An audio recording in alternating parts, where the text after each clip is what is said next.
It's no secret that the state of Texas is a national hotspot for relocation, especially as of late. And even more specifically, the city of Austin has been quite the hotspot for relocation as well. However, in a great big state of Texas with cities like Dallas, Houston, San Antonio, and so many more, is it possible that despite its popularity, Austin could possibly be one of the worst cities in Texas to move to? Well, in this video, we're going to talk about why that is potentially the case, and hopefully by the end of the video, help you arrive at your own conclusion. Stay tuned.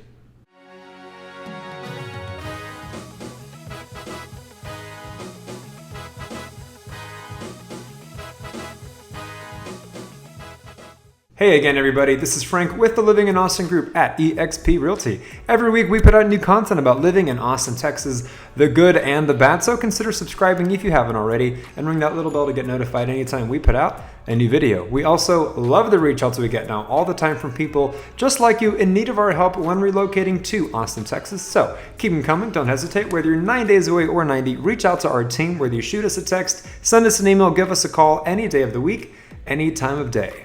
So yes, in this video, we are going to talk about whether or not Austin, Texas is perhaps the worst choice you can make between cities when moving to the state of Texas. Now, to be fair, ultimately, this is subjective. It does depend on who you are, which walk of life you come from, and what your preferences are. But nonetheless, in this video, we are going to be talking about different things that could potentially make it the worst idea for you. But then again, by the end of the video, hopefully helping you arrive at your own conclusion either way. So let's get to it. For starters, let's begin with perhaps the most obvious of reasons, and that would be the subject of affordability, or lack thereof. So it is no secret that when people are moving to Austin, Texas, a lot of the time, at least in our clients' experiences, yes, it is because of a job transfer, you're changing positions, you're maybe going to be working remote, a lot of the same reasons that we see a lot of people relocating. However, one of the biggest draws that the state of Texas, not just Austin, has to offer is its bang for your buck affordability. The common question of what is my money getting me on the coast, for example, versus what can the same amount of money get me in the state of Texas. And so when the answer becomes clear and very enticing, people will flock here, as we've seen. And so here's the thing. It's no secret, however, that Austin, Texas, among all of its neighboring cities in this massive state of Texas, is above and beyond the most expensive. Austin, Texas is more expensive than even the biggest neighboring cities. Larger cities, Dallas, Houston, San Antonio, for example, are the main ones outside of Austin, Texas. So that does make Austin kind of questionable if the top of your priority list is strictly finance and budgeting and making sure that you're getting the most bang for your buck. Now, don't get me wrong.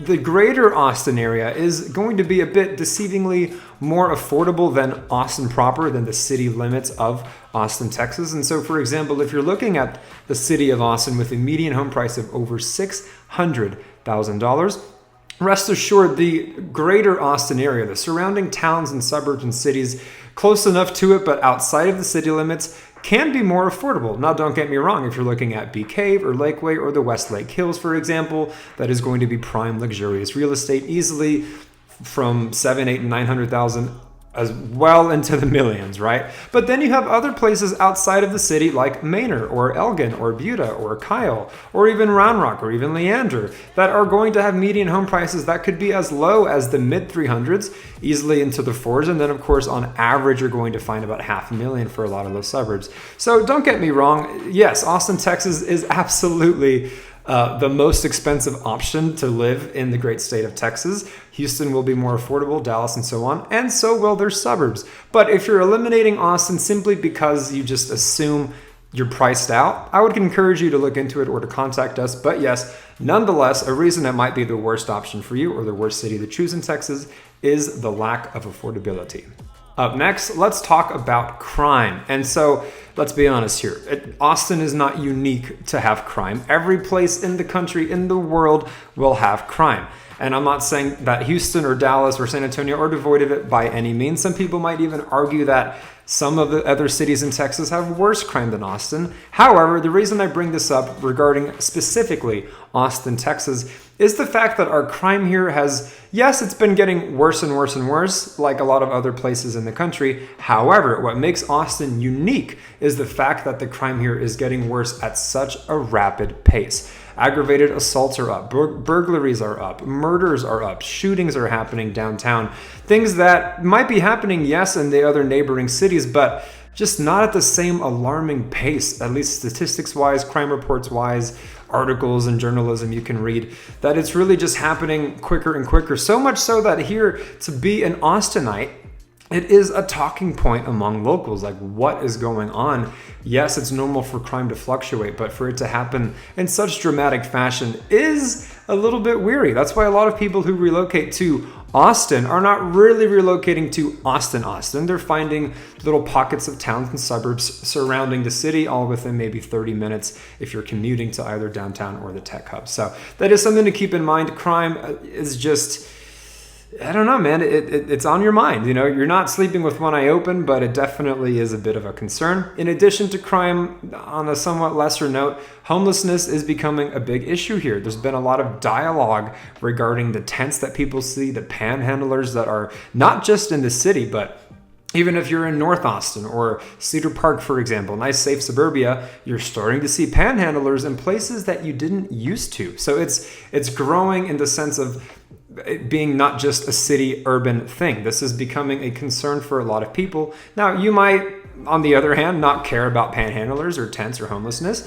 A lot of people, it's not going to bother them. But some people who are coming from, say, Los Angeles, where it is seemingly everywhere, it might be a bit of a turnoff if you're coming to Texas and you're ready for a change, and you come to Austin and you find that, yes, crime is worse, tents are worse, homelessness is worse, with seemingly no end in sight. Moving right along, I wrote down transplant culture.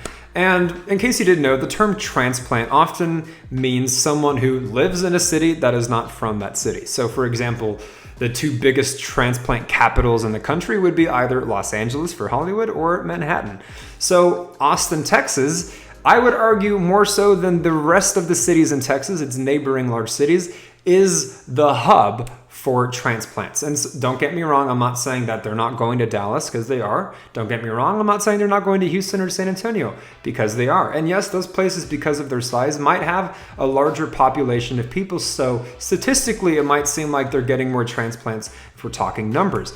But the city of Austin, Texas, which is not the biggest city in Texas, right? Dallas and Houston are considerably larger than Austin, just for example. In a place that has a small town feel, a small city feel, to have such a rapid influx of people coming here, to where for a number of years, Austin was the number one hotspot for relocation in the country. For that to be the case, you really feel the transplant culture more than you perhaps would in cities like San Antonio, Houston, or Dallas. And another reason why that is simply because, look, we're talking about the Bay Area flocking here, all the big tech companies. So now in Austin, we have Tesla, we have Apple, we have IBM, we have Dell, we have Amazon, we have Facebook, we have Google, we have all of these tech companies that have come from the San Francisco Bay Area, from Silicon Valley, creating what has been dubbed Silicon Hills in Austin, Texas. And so a lot of the people, maybe out of every 5 or 10 you meet, 2 of the 5 or maybe 4 or 5 out of the 10 are going to say, oh, I'm from California. That's normal in Austin, Texas. And so I do want to make that clear, because a lot of people are, yes, because of the affordability, attracted to Texas, but also attracted to Texas because it's Texas, because it has the Southern charm, because it's the South. And a lot of people do expect that. They do want the warm people. They do want the nice manners and just the Southern way of being. And don't get me wrong, once you leave the city limits of Austin and you go to any suburban surrounding town of the city, you're going to get much more of that feel, which is why a lot of our clients like to close on their homes, not in the city, but surrounding it, as mentioned.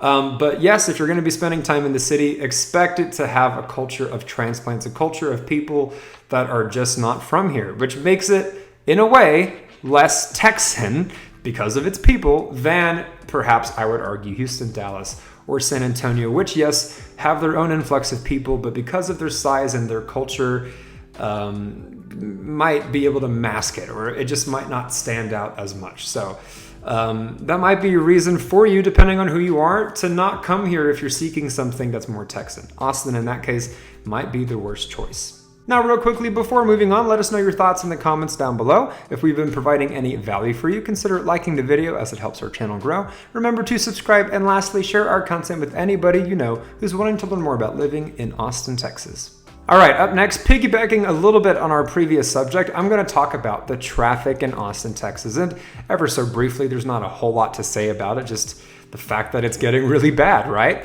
So let me know in the comments, by the way, if you're from San Antonio or from Houston or from Dallas, let me know if you think your traffic is worse than Austin, Texas. But the reason I bring this up is I might not say it's the worst in the whole state of Texas, no, but correlating to what I mentioned about the transplant culture and how you just feel it more in a smaller city, in a smaller town, same is the case with the traffic. Austin does not have the infrastructure that Houston has. Austin does not have the infrastructure San Antonio or Dallas has. Austin was first and foremost a small college town that grew in popularity and in population quicker than the city could build and keep up with it, to build the infrastructure to match it. So what does that leave you? Construction, and with construction comes backed up traffic, but they're trying to fix the backed up traffic with construction. And so with the city of Austin, a greater Austin area that only has so many road options, right? We're talking 183, I-35, or MoPac really being the three main arteries of travel throughout the greater Austin area. And all of these people flocking here, you're going to feel the traffic that much worse. And so if you're not going to be working from home, if you are going to be commuting and you choose a place that is north of 30 to 40 minutes from your work destination, or even if you're trying to go to the city to have some fun every now and then, keep in mind the headache of the traffic. I'm not saying that the other cities in Texas are devoid of it, of course not, but in my opinion, you really feel it when you're living here just simply because of its size. Now, lastly, I wrote down most weird, and here's what I mean by this. So what attracts a lot of people to Austin, Texas, on the flip side to what I've mentioned, because yes, a lot of people want the Texan culture, but on the flip side of that, if you're not from Texas and you're looking at cities in Texas and you're looking at Austin specifically, what might attract you to Austin over Dallas, Houston, or San Antonio is the fact that it's the least Texan. You might be coming from San Francisco. You might be coming from New York. You might be coming from Canada. You might be coming from Oregon or Washington State. And you might want a bit of that in a state like Texas. I'm not saying Austin is super duper like any of these other places, no, but as mentioned, it's going to be the least Texan. And so depending on who you are, this could be a bad thing. So it's no secret that Austin is super duper liberal. Politically speaking, it is the blue dot in the sea of red that is Texas, and it is very progressive. As mentioned, it was just a small college town, and that culture, even though it has evolved and it's becoming more corporate now with the tech companies, it still has maintained that artistic, weird feeling. Austin's slogan has been, keep it weird. And so when you live in Austin, you're going to have yoga, you're going to have holistic medicine, you're going to have avocado on toast, you're going to have a lot of hipsters, you're going to have, IPAs and breweries and comedy theaters and art exhibits and music venues and murals and all kinds of things that really keep that hippie, hipster, youthful, progressive feeling alive. And so while that is attractive to a lot of people who are already used to that and would otherwise have a bit of culture shock being in a place too Texan, there are people, I realize everyone watching this is different, so there are going to be people who are maybe looking at Dallas, Houston, San Antonio, Austin, and thinking, well, either politically or vibe-wise or just culturally, I might want to be in a place that has a bit of a different pace. Austin, Texas is the touristy place of the state of Texas anyway. And so you're going to have a lot of that demographic. It's going to be younger people here. It's going to, as mentioned, have that transplant culture. So if you're not someone who likes to keep it weird or participate in all of the progressive artistic things and eccentric and eclectic things that make Austin, Texas, then it might be the worst city in the state of Texas for you to choose. So there you have it. And don't get me wrong, I'm not trying to dissuade you or disenchant you or discourage you from Austin if you do have your eye on Austin. However, the purpose of this channel is to educate people on Austin, Texas. And the way we like to do that is in a blunt, potentially abrasive way with brutal honesty. So we're not really afraid to talk you out of it. We just want you to be as prepared as possible before making such a big decision in your life and with your money. So Whether it's not Austin, whether it is Austin, or maybe it's somewhere close enough to Austin where you want to live in, 30 minutes from the city but not be stuck in the city, or maybe you do want to live in the city and everything I've mentioned, you're like, cool, got it, I'm okay with that, bring it on. Regardless of what it is you prefer, that is what we are here for, helping people just like you relocate to the greater Austin area, making that move as smooth as possible, finding that perfect spot for you, and of course getting those offers accepted. But again, the only way we can do that is by you reaching out to us. So don't hesitate, whether you're 9 days away or 90, reach out to our team, whether you shoot us a text, send us an email, give us a call any day of the week, any time of day. We've got your back when moving to Austin, Texas. And again, every week we put out new content about living in Austin, Texas, the good and the not so good. So consider subscribing if you haven't, and ring that little bell to get notified whenever we put out any video. Let us know your thoughts in the comments down below. Like the video if we've been providing any value for you. Share it with anybody you know. And until the next one, you guys, my name is Frank. This is Living in Austin, Texas, and we will absolutely catch you later.